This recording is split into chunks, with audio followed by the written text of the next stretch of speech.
Hello, dear students. Today we are going to start our chapter number 4 of our supplementary reader book, A Pact with Sun of class 6th. And the name of the chapter is The Old Clock Shop. So let's start it. Okay, ये Christmas ewe की कहानी है, एक story है. Christmas ewe क्या होता है? Christmas से एक दिन पहले की शाम, राइट? उसको हम क्रिसमस ईव कहते हैं. तो let's start the chapter without wasting any time. Christmas Eve had arrived as last minute shoppers were going home. A thick white sheet of snow lay over the Salt Lake City, USA. Yet the lights were still burning in the old clock shop as Ray, its old deaf owner, worked on a clock he has sold that day. अब वो कह रहा है Christmas ewe आ चुकी थी, यानी कि Christmas आने वाला था, और as the last minute shoppers, जो लास्ट में बहुत एकदम लास्ट में जाके शॉपिंग करते हैं, वो भी घर जा रहे थे. और बहुत ही स्नो वाला जो वेदर था, और वो कहाँ पे था? सॉल्ट लेक सिटी, यूएसए की ये स्टोरी है. Yet the lights were still burning. एक ओल्ड क्लॉक शॉप में अभी भी लाइट जग रही थी. क्यों जग रही थी? क्योंकि एक रे नाम का जो शॉपकीपर था, वो एक ओल्ड यानी कि बूढ़ा, डेफ यानी कि जिसे सुनता नहीं, बहरा ऑनर था. और वो अभी भी अपनी कोई क्लॉक पर काम कर रहा था, जो कि उसने आज बेची थी. ठीक है, सो मतलब जो भी उसका काम था, उस अपना काम कर रहा था. Having finished his work, Ray stood up and was on his way to the back room when a cold rush of air from the front door hit the back of his neck. अब वो अपना काम ख़त्म कर चुका था, तो रे खड़ा हुआ और मुड़ने लगा, तो अचानक से उसकी जो गर्दन पर हवा, ठंडी ठंडी सी हवा लगी. तो उसने जब वो टर्न हुआ, तो उसे कुछ लेट तक शॉपिंग करने वाले कुछ शॉपर्स उसकी शॉप पर आ गए. ठीक है. Wise eyes told him that this was not a shopper.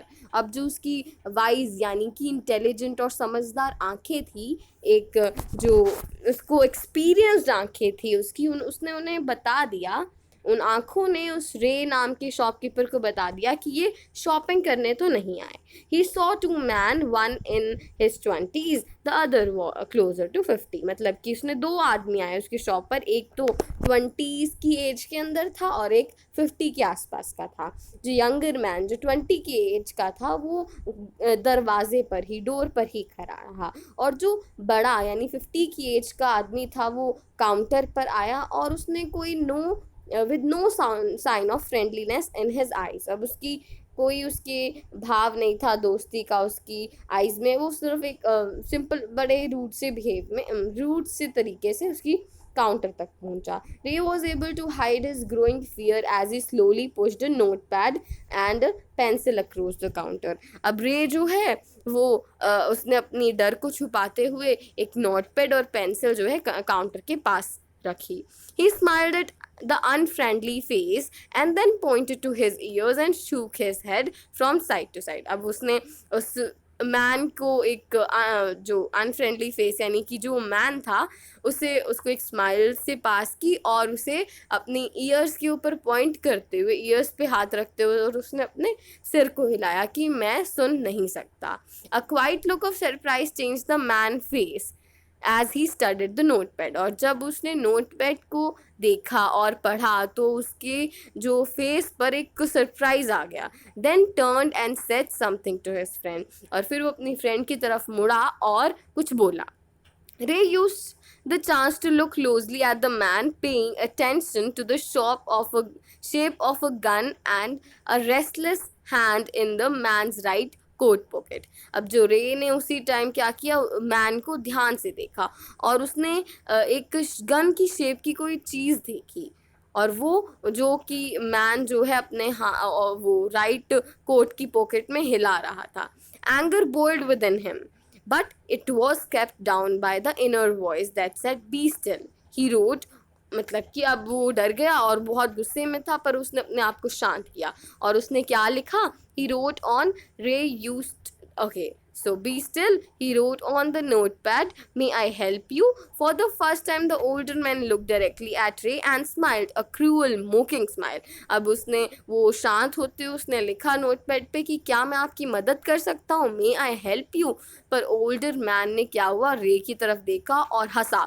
और उसकी जो स्माइल थी वो कोई नॉर्मल स्माइल नहीं थी, वो एक क्रूअल यानी कि गंदी सी स्माइल थी और जो उसके अंदर डिससेटिस्फैक्शन थी. They both understood why he was there, why his friend remained at the door. They looked like men who were down on their luck and were now ready to try something they would later be sorry about. अब दोनों को पता था, रे यानी shopkeeper को और जो शॉपर बन के आए थे जो मैन, उस दोनों को पता था कि वो किस लिए आए हैं. वो शॉपिंग करने तो नहीं आए, यानी वो कोई चोरी करने के लिए आए हैं. ठीक है. और उन्हें ये भी पता था कि अगर वो चोरी करेंगे तो ये बाद में उन्हें पछताना पड़ेगा. वो इस काम के लिए आए थे. तो रे को भी पता चल गया था कि ये इस काम के लिए आए हैं और शॉपकीपर को जो आदमी आए थे खरीद मतलब शॉपर्स बन के उन्हें भी पता था. The cloaks ticked on. Ray calmly wrote another message. Have you come to pick up a cloak or watch? Then he pointed to the lone board filled with hanging cloaks and pocket watches. अब उसने काम हुआ, जो रे था काम हुआ और उसने नोटपैड पे लिखा कि आप क्या कुछ लेने आए हो, यहाँ पे कोई क्लॉक लेने आए हो या वॉच लेने आए हो. तो उसने क्लॉक्स को पॉइंट कर दिया, क्लॉक्स दिखा दी सारी. He was not a pawn broker, but at the same time could not say no to the needy people who placed their old watches or cloaks before him for anything they could get. अब उसने वो कोई उधारी देने वाला या loan देने वाला बंदा नहीं था, पर फिर भी वो किसी भी ज़रूरतमंद के आदमी को मना नहीं कर सकता था पैसे देने के लिए. इसलिए उनकी ओल्ड पुरानी वॉच अपने पास रख लेता था और उन्हें उसके बदले पैसे दे देता था. He loaned more than he should. और जितना वो पैसे उसे देने, जितने पैसे वो उनके बनते थे उससे ज़्यादा वो देता था.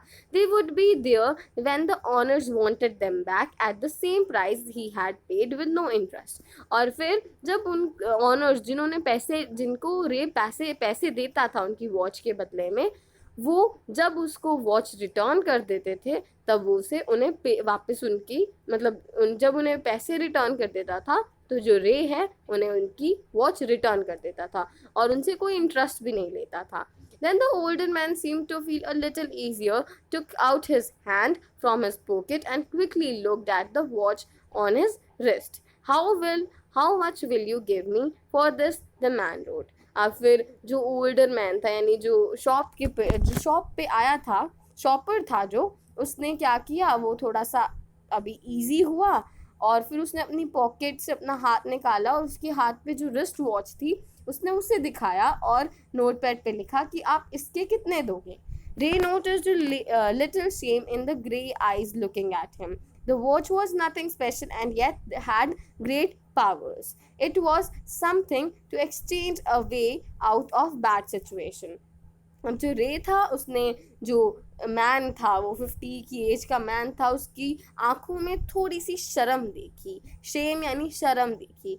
The watch was nothing special. अब जो वॉच थी जो वो उसे शो कर रहा था वो कोई ज़्यादा कोई खास नहीं थी, पर फिर भी उसके अंदर कोई पावर थी. क्या पावर थी कि अब वो उसके थ्रू एक बैड सिचुएशन से लड़ सकता था, बुरी स्थिति से. Knowing that great need had brought the man to his shop in the first place, Ray asked, how much do you need for it? The reply came back on the notepad, whatever it's worth. तो फिर अब इस चीज़ के ये देख के कि वो एक्सचेंज कर रहा है अपनी वॉच पैसों के बदले, तो उसे रे को पता चल गया कि कोई ना कोई बुरी बैड सिचुएशन इसकी लाइफ में चल रही है. इसलिए उसने सिचुएशन को देखते हुए, उसकी ज़रूरत को देखते हुए पूछा कि आपको इसके कितने चाहिए. तो फिर जो शॉपर था, जो मैन था 50 की एज का, उसने कहा कि ये जितने भी इसका बनता आप मुझे वो दे दो. Ray reached into the cash box, pulled out a $50 note and passed it into man's hand. As they shook hands, Ray looked into man's eyes. They seemed to say thank you. अब जो रे था वो cash box के पास गया, उसने $50 लिए और मैन को दे दिए, और दोनों ने एक दूसरे से हाथ मिलाया, और जो मैन था 50 की एज का, उसने थैंक यू बोला. They both knew the watch was not worth that much. Before turning to leave, the man wrote, I'll be back to pick it up as soon as I can. Merry Christmas. अब फिर दोनों को पता था कि जो watch थी, shopkeeper यानी रे को भी, और शॉपर जो 50 की एज का शॉपर था, उसे भी पता था कि इस वॉच की जो कीमत यानी वर्थ यानी कि कीमत इतनी नहीं थी, $50 नहीं थी.